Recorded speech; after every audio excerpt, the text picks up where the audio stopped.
watching Kashif Times. इस तरीके से आप लोगों ने अमित शाह को लेकर और जाति जनगणना को लेकर मोर्चा निकाला है, क्या कहना चाहते हैं? इसलिए मोर्चा निकाला हम लोग ने कि ओबीसी जो समाज है देश का शासक वर्ग है।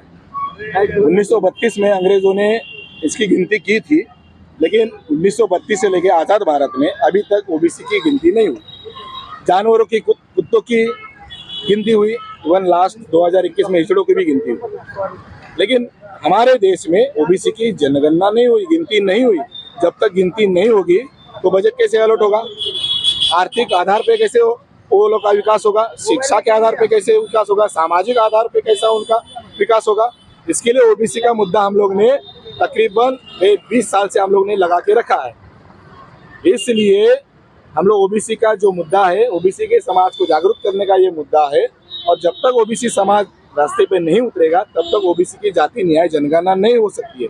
अभी ये हम लोग ने 20 साल से मुद्दा लगा के अभी ये देश में राष्ट्रव्यापी मुद्दा बन गया है।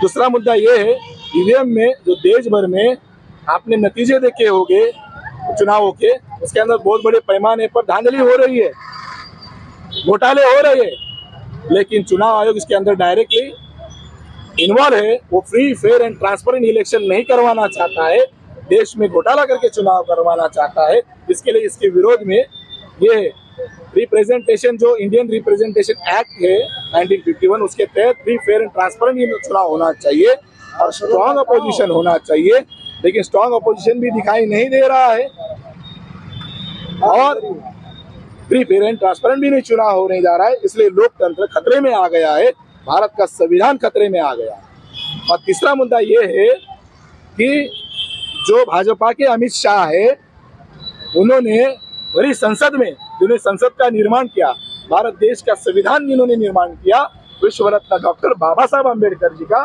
डायरेक्टली वहां पर अपमान किया गया, अभद्र टिप्पणी की गई कि अम्बेडकर अम्बेडकर अम्बेडकर अम्बेडकर। ये एक फैशन बन गया है, इतनी बार अगर भगवान का नाम लेते तो आपको स्वर्ग नसीब होता।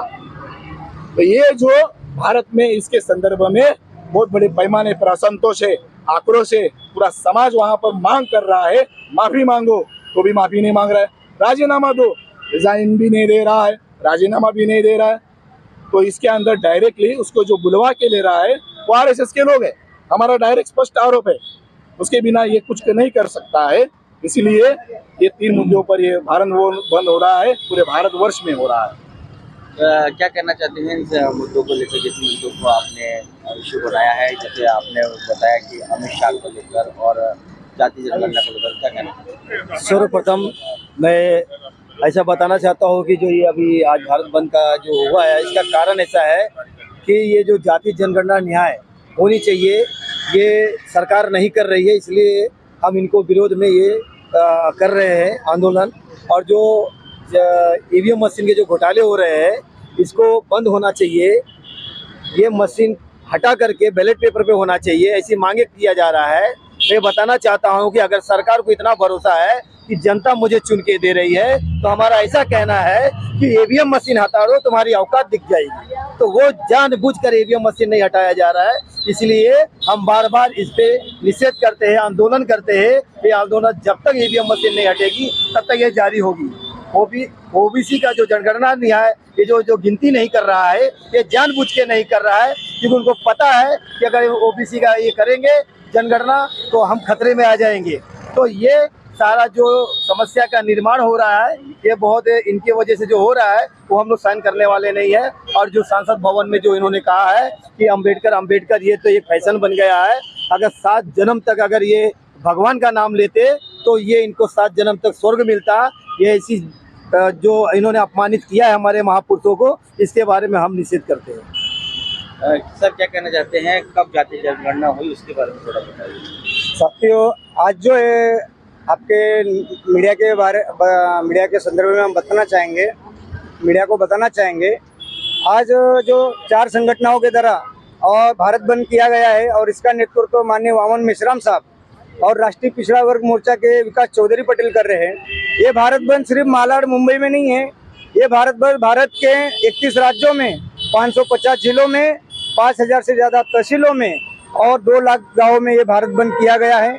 भारत बंद के जो महत्वपूर्ण 3 मुद्दे हैं, ये पहला मुद्दा है ओबीसी की जनगणना। ये ओबीसी की जनगणना 1932 से जो अंग्रेजों का शासन था, वहां से ये ओबीसी की जनगणना को रोका गया है।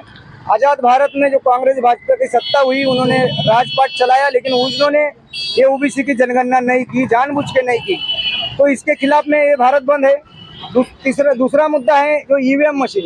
ये ईवीएम मशीन के खिलाफ में भारत बंद है, क्योंकि इस ईवीएम मशीन से 2004 से इस भारत में चुनाव में घोटाला किया जा रहा है।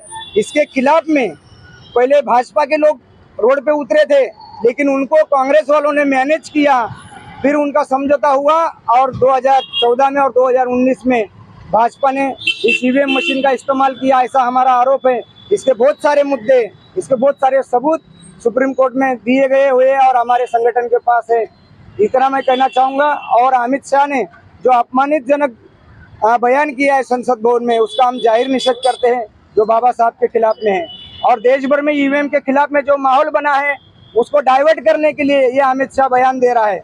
मैं जो परभनी में घटना हुई है, जो पुलिस कस्टडी में सूर्यवंशी जो सोमनाथ सूर्यवंशी की जो हत्या की गई है, उसका हम उसको न्याय मिलना चाहिए, इसकी भी हम मांग करते हैं। और सूर्यवंशी जी को न्याय मिलना चाहिए, सूर्यवंशी को।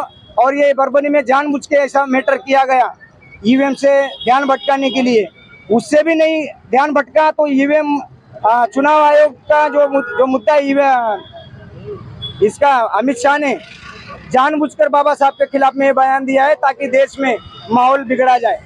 हम इसके लिए ये अमित शाह का पूरे देश भर में जाहिर निषेध करते हैं। धन्यवाद। और मीडिया का भी धन्यवाद। एक इलाके में गए थे, उस इलाके में से 300 वोटर्स है, मुझे केवल वहां पर 10 वोट मिले। और वहाँ की जो जनता थी, वहाँ की जो प्रजा थी, मुझे बोले कि किरण साहब मैंने आपको वोट दिया था, अभी वोट कहाँ गया हो?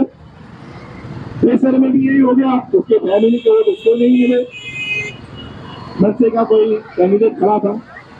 उसके बाद मार्केटवाली का भी वही मुद्दा देश में हो गया। महाराष्ट्र में एक गांव ऐसा था, 1200 वोटर्स थे, उस गांव में एक भी वोट नहीं मिला। ऐसे 95 जगह पे महाराष्ट्र में चुनाव में धांधली हुई, उसका अभी तक कोई रिपोर्टिंग नहीं आया, चुनाव आयोग कोई जवाब नहीं दे रहा है। तो चुनाव आयोग के ऊपर हमारा स्पष्ट आरोप है कि चुनाव आयोग ही देश में धांधली कर रहा है, घोटाला कर रहा है। भारत में अगर बहुजनों की सत्ता आई तो चुनाव आयोग के कमिश्नर को हम फांसी देंगे। उसको ठीक चौराहे पर हम लोग क्या कर दी। उसके बाद आर्टिकल नंबर 324 के तहत हमको ये अधिकार दिया गया है कि फ्री फेयर ट्रांसपेरेंट चुनाव होना चाहिए। रिप्रेजेंटेशन एक्ट 1951 ये भी वही कहता है कि स्ट्रॉन्ग अपोजिशन होना चाहिए और देश में फ्री फेयर एंड ट्रांसपेरेंट चुनाव होना चाहिए। लेकिन रिप्रेजेंटेशन एक्ट को भी 61 एक के तहत उसको भी नॉनअलाइड कर दिया। ऐसे संविधान विरोधी निर्णय लेकर संशोधन करके हमारा चुनाव का जो अधिकार था उसको प्रभाव शून्य बना दिया। इसके लिए हम ईवीएम का विरोध कर रहे हैं। हमको ईवीएम नहीं चाहिए। भारत की प्रजा की मांग है बैलेट पेपर लाओ, लेकिन बैलेट पेपर जानबूझ के नहीं ला रही है। मत पत्रिका का रिप्रेजेंटेशन एक्ट में वहां पर दिया गया है, तो भी उसका कानून पारित नहीं हो रहा है। उसके बाद दूसरा मुद्दा है ओबीसी की जाति न्याय जनगणना। हमारे साथियों ने कहा कि 1932 में अंग्रेजों के काल में SC ST ओबीसी की गिनती हुई। गली गली में शोर है, अरे गली गली में शोर है, गली गली में शोर है। अमित शाह मुर्दाबाद, अमित शाह मुर्दाबाद। न्याय मिळू नये आणि या ज्या वैदिक ब्राह्मणांनी ही सत्ता ओबीसीचे हक्क अधिकार हे चोरलेले आहेत. आणि सगळ्यात तिसरी महत्वाची मागणी की बाबासाहेब ही आता पॅशन झालेले आहे असं जे अमित शहानी जे म्हटलेलं आहे त्याचा आम्ही जाहीर निषेध करतो आहोत. आम्ही ओबीसी बहुजन समाज याचा तीव्र शब्दात निषेध करत आहोत. आमचे बाबासाहेब सिम्बॉल ऑफ नॉलेज हे बाबासाहेब आमचे पॅशन नसून ही पॅशन आहे हे यांनी लक्षात ठेवावं. आणि यापुढे या भविष्यात बहुजन समाजातील कोणत्याही महापुरुषाचा अपमान आम्ही सहन करणार नाही. यापुढे यापेक्षाही मोठ्या पद्धतीने संविधानिक पद्धतीने तीव्र आंदोलन केली जातील. आणि अशा पद्धतीने या देशामध्ये ईव्हीएम हटाव देश बचाव ही जी गोष्ट ही जी जन आंदोलन जोपर्यंत होत नाही आणि सर्व भारतीय या ईव्हीएमच्या विरोधात रस्त्यावर येत नाही तोपर्यंत खऱ्या अर्थाने बाबासाहेबांनी म्हटलं होतं मी संविधान उत्तम देतो आहे पण चालवणारे हात तुमचे नसतील तर हे संविधान काय तुमच्या कामाचं राहणार नाही. त्याच पद्धतीने आज जे ब्राह्मणिझम चारी स्तंभावर ब्राह्मणांचं राज्य प्रस्थापित झालेलं आहे. म्हणून बहुजनांनो जागृत व्हा.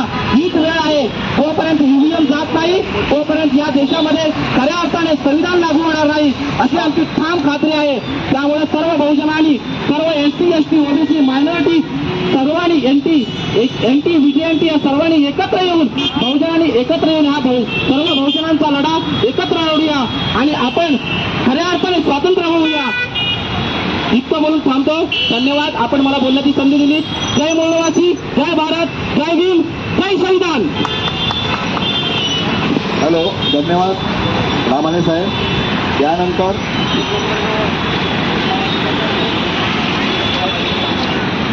बहुजन मुक्ती पार्टीचा, भारत मुक्ती मोर्चाचा अरे तोड दो फोड़ दो, तोड़ दो फोड़ दो, नहीं चाहिए नहीं चाहिए नहीं चाहिए नहीं चाहिए. ओबीसी की जाति न्याय जनगणना, ओबीसी की जाति न्याय जनगणना. अमित शाह मुर्दाबाद, अमित शाह मुर्दाबाद, बाबा साहब जिंदाबाद, बाबा साहब जिंदाबाद, अमित शाह मुर्दाबाद. वामन मेश्राम साहब आप आगे बढ़ो, वामन मेश्राम साहब आप आगे बढ़ो, वामन मेश्राम साहब आप आगे बढ़ो. बहुजन क्रांति मोर्चाचा चोर है भाई, चोर है, चोर है भाई, चोर है. गली गली में शोर है, गली गली में शोर है. चोर है भाई, चोर है. तोड़ दो फोड़ दो, तोड़ दो फोड़ दो. नहीं चलेगी नहीं चलेगी नहीं चलेगी नहीं चलेगी. ये सरकार वो सरकार, ये सरकार वो सरकार. कांग्रेस बीजेपी ने क्या किया, कांग्रेस बीजेपी ने क्या किया, कांग्रेस बीजेपी ने क्या किया. तोड़ दो फोड़ दो, तोड़ दो फोड़ दो. नहीं चाहिए नहीं चाहिए नहीं चाहिए नहीं चाहिए.